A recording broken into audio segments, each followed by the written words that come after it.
They finally stopped talking.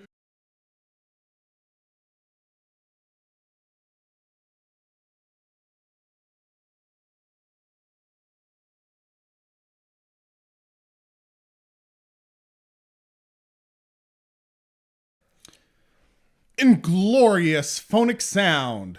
Silent movie. Welcome back to Entertainment Rebooted and another episode of Cinema Revisited Mel Brooks, where we watch most of Mel Brooks's famous films and talk about the good, the bad, the ugly, and the iconic, and then talk a little bit about what may be a modern day equivalent if we had to make one. I am, of course, joined by my esteemed co-host, DJ. Say hi, DJ. Hello.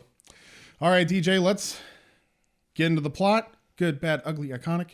You know the deal. Take it away. All right. Do we do a synopsis of these ones? Yes. Okay. It's a silent movie about a silent movie. Well done. Literally, the entire movie is just a silent movie about them collecting an entourage of characters for their silent movie, as well as hijinks and ensuing slapstick comedy. Essentially, Mel Brooks is on a quest to collect famous actors from 1976 like Pokemon. Basically. That is kind of the basic function of this movie. So, all right, let's go ahead. Let's get this over with. Oh, okay. What's the good? Silent movie. So, I really like that they bring slapstick back mainstream. Mel Brooks tries this in a lot of his other films that we've watched so far, especially. A lot of the films have slapstick or slight elements of it, but it never really commits to it. And so a lot of his films, it feels a little out of place sometimes. We even talked about this as being a bad in some of them where, like in The Producers, where it doesn't quite fit the film because It's not really, it's kind of a side thing. It's not really a strong part of it. This film is just a slapstick comedy, just in the Three Stooges style. In like an old silent film style. And that's just fun. I just enjoy that. Slapstick is not something I can do like repetitively in regurgitation, but in spurts, it's just a fun thing, and it can be really entertaining if you take it the right way. Like there's a scene where he falls back in his chair and just launches across the room, and it's just uncanny and just absurd, and it's fun. I like that kind of humor, the little just the absurdity slapstick, and they do a lot of it in this film. Spacing is a little weird on it, but I enjoy it. Yeah, I have to agree with you. The good in this film is definitely it does lend very well to Mel Brooks's more cartoony physical humor. Yes, it really comes to shine, and it is probably one of the funniest parts of the movie. So overall, the good, I would say, is definitely the slapstick. I agree with you. How about bad? The bad is actually kind of the same thing, but in the reverse, it's the absence of it. There's the first part of the film, probably the first 20 minutes, is really heavy loaded with using the silent film motif mixed with the slapstick really well. But there's like large gaping holes in the film where they don't use it or don't use it very well, and then it comes back really strong later. And the stronger the slapstick and physical comedy is, the harder that space between them becomes to deal with, because you're just used to the film being silly. And there's a continual gag where a newspaper stand guy gets chucked a giant paper thing, gets bigger and bigger. That's really funny. But then, like right before that or right after, there's like sometimes a gap in the humor before something's going on again. Especially when it focuses on the three mains. A lot of the best scenes are when they're just traveling around doing silly stuff, but when it gets into the actual meat of the film, where they're like grabbing the people, there's a good set of the scenes that just don't quite fit in as well. Yeah, that can definitely, especially right in the center of the film specifically. Yeah, at times there are definitely a lot of gaps. There tends to be a little bit of, I'd say, pacing issues when it comes to the jokes and the gags and stuff.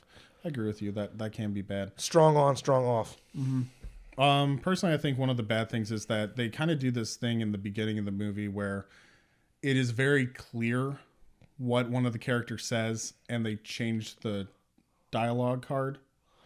I wish that they had done that gag a few more times, because that was probably one of the best gags in the movie. So the fact that he literally is saying something completely different and they kind of censor him, I wish that they had done that more. I think it's just like they kind of do it a little bit, but not to that extent. Like there was a scene where they like summarized what he said, but it just didn't have that same impact as that when it's just a completely different thing. Yeah, and it's just one of those things where you have an opportunity to really just cover yourself up, have kind of this thing where it feels like kind of a little bit of like a personal censor thing where it's just like, oh, I'm so innocent and I would say totally innocent things.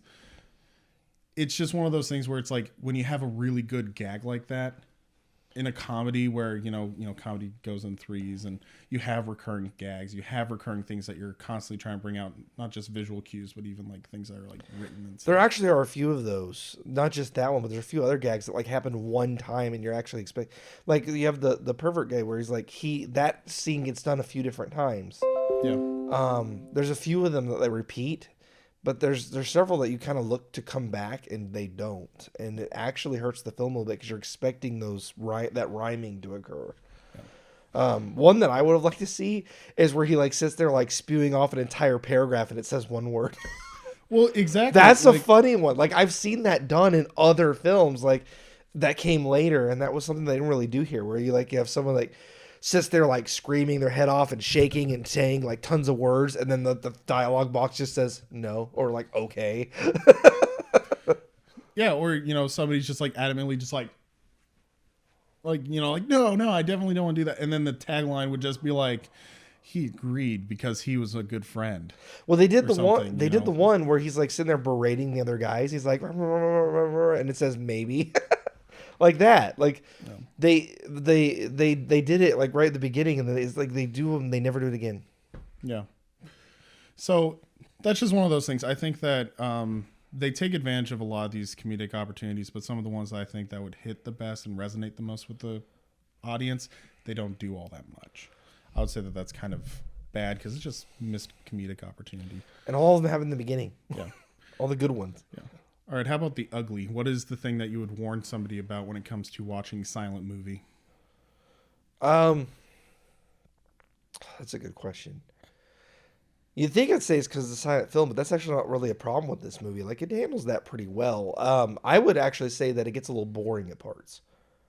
It's really strong in the beginning, and it ends really strong. But there's like a long section in the middle in between them getting the different characters where there's like they go to a restaurant scene and there's like a large amount of the film happens around there and the action stalls heavily. It's like the film ran too long for what it was. And they're like, oh man, this is a silent film in this day and age. Great idea. This will be really fun. Let's make it a full-length feature film. What are we going to do with this much? Most silent films of the old day were a lot shorter. Like they were very overacted, very exaggerated, a lot of slapstick, a lot of, really heavy physical movements. That gets agitating after a while if you don't get to the point. Mm-hmm.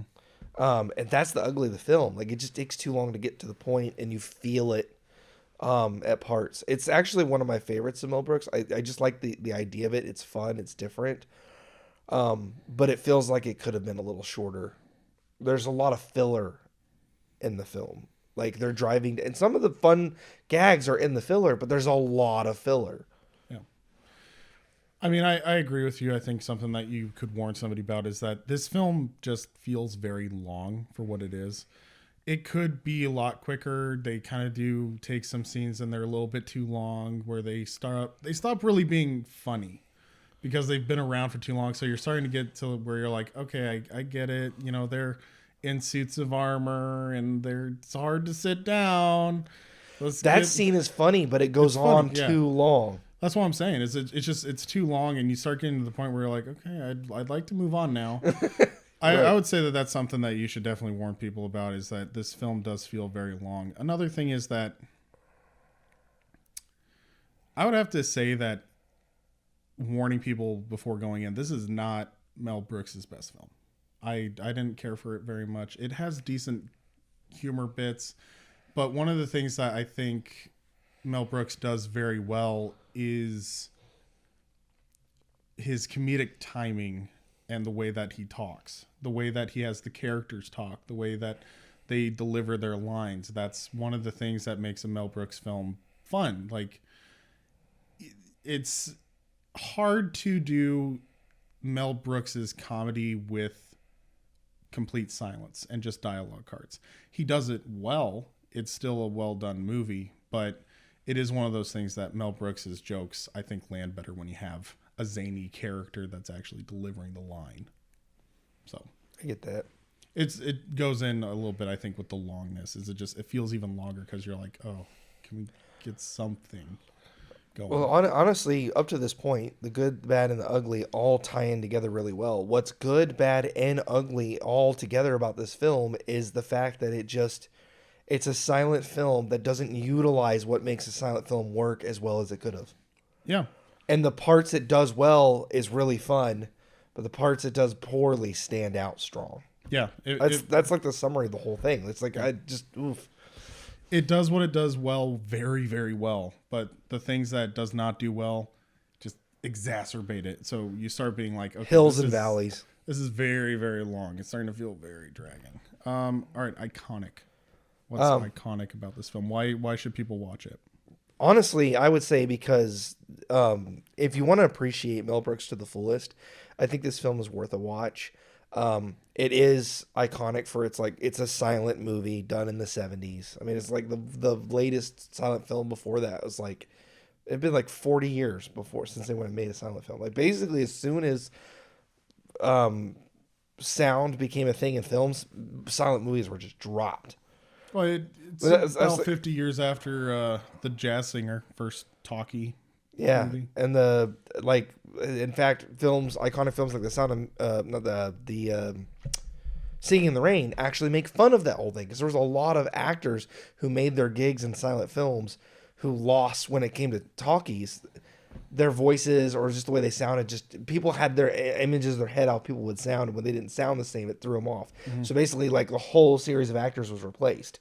So silent film, like it's in Hollywood in general, in the culture, it's even like a really kind of a taboo change. So it's a very interesting choice to do.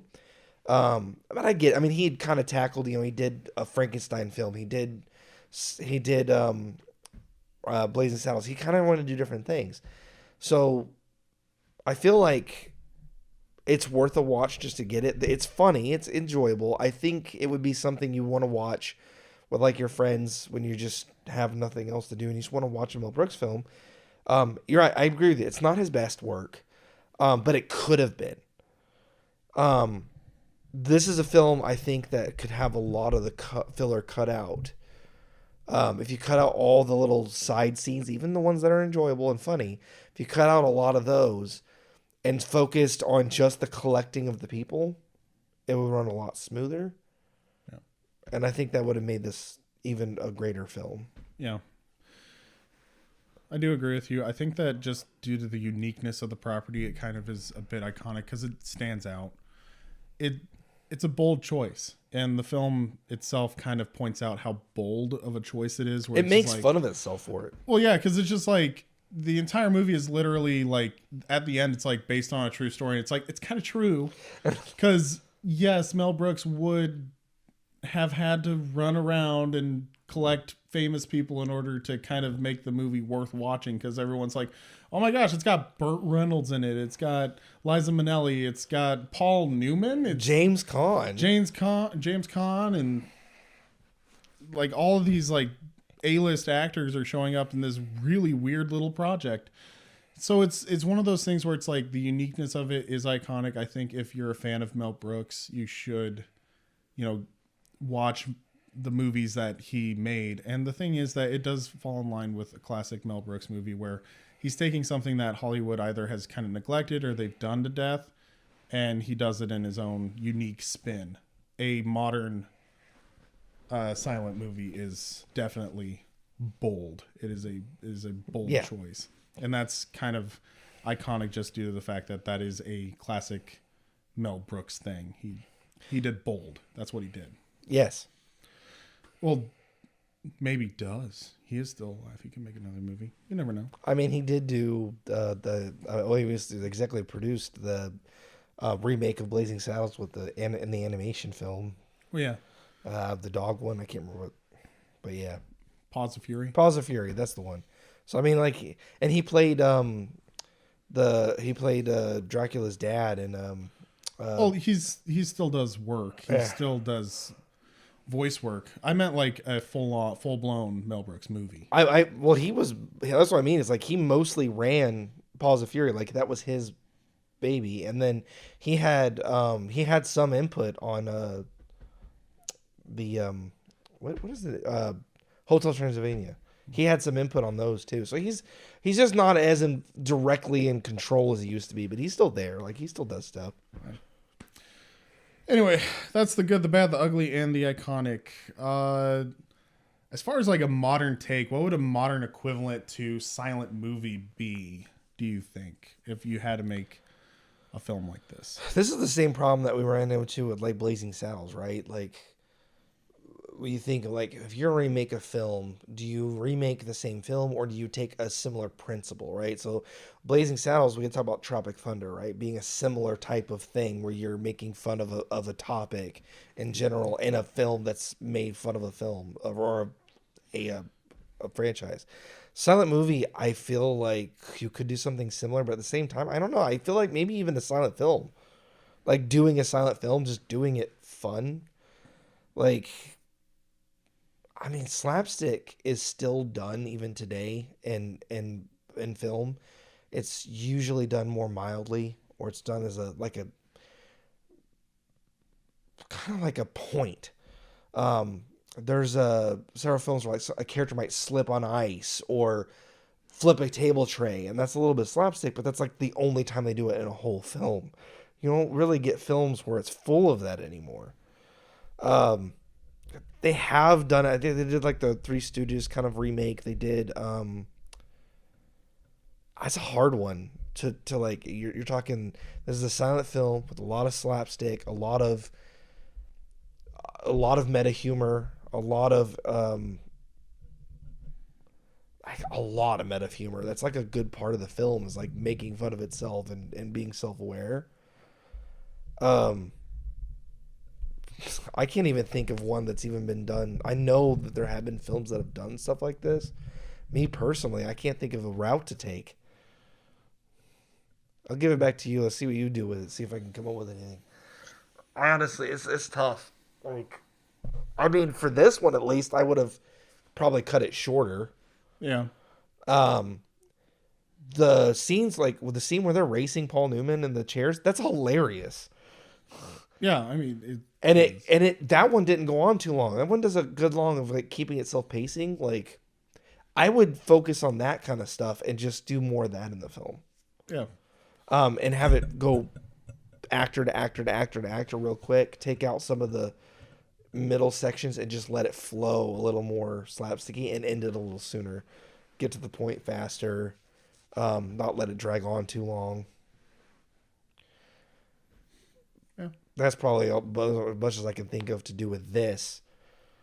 Otherwise, I don't know. Musicals? Those are still done. Everything else is still done. They still make Westerns, man. It's true. All right, hear me out here. Something that they did a couple of times in the 1960s is they took a famous music act or a band and they made a cartoon with them in it. They don't do that anymore. You're talking about like the Yellow Submarine. Yellow Submarine, or like that Heavy Metal. Yeah. Was one. Yeah. But hear me out. You take that premise where you have a band make a cartoon movie based off of their popularity and their fame that has nothing to do with their music, but they still sing anyway. And you use a band that's like either popular or used to be popular. So you could do like an NSYNC cartoon or a Backstreet Boys cartoon. Yeah, it specifically needs to be like a has-been band. Yeah, Either do a has-been band, like an actual legitimate band, and their music has nothing to do with the actual story going on. It's just trippy as all get out. Or you get like a comedic act to do a cartoon. So you do like a Tenacious D or something like that. Phineas and Ferb kind of did a thing like that. Yeah. And Tenacious D, I think, has done something similar as well. But it's they never did been the Pick done. of Destiny. But like I meant like an animated film. But they've never done quite anything like what like they used to do in the 60s. That could work. I think that would be kind of like a modern day equivalent, other than just going and saying like, you know, it would be really a lot like Silent Movie by Mel Brooks in 1976. A silent movie.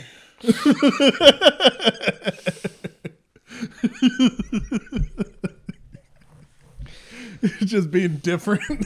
Like trying to... That was the hard thing. Like it's hard when it comes to the remaking thing. Like Mel Brooks films are just so iconic and timeless. It's really difficult. Like this film, it's a film about making a silent film in the 70s. It's just you copy it, it's just going to be the same thing. It's not going to be different. Even if you made it better, well, it's not going to have the same attack. It's not going to work. And the other thing too is that like the premise of silent film is ridiculous because the technology had moved on. We had moved away from it because silent movies were low tech. They're not really something that you choose to do. It could be an artsy thing, but most people on a mainstream, like, let's make a comedy film, let's make an actual movie, they wouldn't do a silent film because the technology's outdated. I guess closer to that premise of like outdated, you would have to do something like the 1970s Lord of the Rings, where you are imposing poorly shot live footage Roto onto, Roto, what is it called, where you Rotocam or something, where you animate live action. They did that. That would be like the equivalent. They did that in Wizards, they did that in Lord of the Rings. What is that called? I know what you're talking about. That would be closer to like the technology angle. I was going with like funny. That actually would be a fun thing to do. Do like a Mel Brooks style like film, but it's just like in rotoscope. Like, oh, that would be fun. Yeah. So I guess that would be kind of closer to doing the technology angle. Picking up an old dead technology and trying to revive it, or like trying to make a old CGI film from the very early days of CGI, where it's uncanny valley all the heck. Well, people do that. Yeah, they're called Barnstorm. Oh. And then make a movie called The Flash. Oh. With awful, outdated CGI. Oh, John. Oh. That's right, I haven't forgotten. Oh. You just keep wounding them. I'll never forget. I'll never forgive. I will make them suffer. I will make them pay. You made that film. You know what you did. You know what you did. Oh, boy. Yeah, like this is it for me. I mean, I like that. I like the rotoscope thing. Make a film just making fun of like the rotoscope technology while doing like that would be fun. Well, all you have to do is make the cartoon character aware of the fact that like the enemies or the people in the background are rotoscoped, and you're just like, what? You're just like looking at him like, are you guys okay? What's wrong with it? Like he's fully regular animated and the enemies are rotoscope. He's like, ah! Well, no, and then he points it out. Somebody's just like, well, it's because we're bad guys. We're supposed to be scary. The uncanniness helps us. Really? Is that really the case? And then it just like snaps them to like normal animation, and they're like dorks. It's like, oh yeah, you were a lot more intimidating before. I can see why you did it. There you go. I like it. Oh goodness. Anyway, that's all I've got. That's it for me. All right, cool. This is a quick one from us here. We usually go on nice long rants. We like talking about movies. If you like movies, you probably will like this channel. We watch old movies. We watch crappy B movies. We watch crappy new movies. It's just crap. We watch a lot of movies that aren't good. It's really nice when we watch ones that are. I enjoy the Mel Brooks ones because a lot of them are pretty freaking good. I mean, the Universal ones usually hold up. The Universal ones too, Onesie twosies kind of stick out. Like most of the films are actually pretty solid. And Godzilla, they're all pretty good. I also watch old movies with our other co-hosts. So apparently ReVisited are the only ones that are awful. On purpose. That's true. All the new movies are pretty awful too, but That's a conversation for my therapist. Speaking of conversations, let's have one in the comments below. What are your thoughts about Silent Movie, the channel, and different things like that in general? If there's a series that you think that you would like to see us do, let us know as well in the comments below. Otherwise, leave a like. And if you haven't already, consider subscribing. Share us with your friends. We will see you guys in the next video. Thanks so much.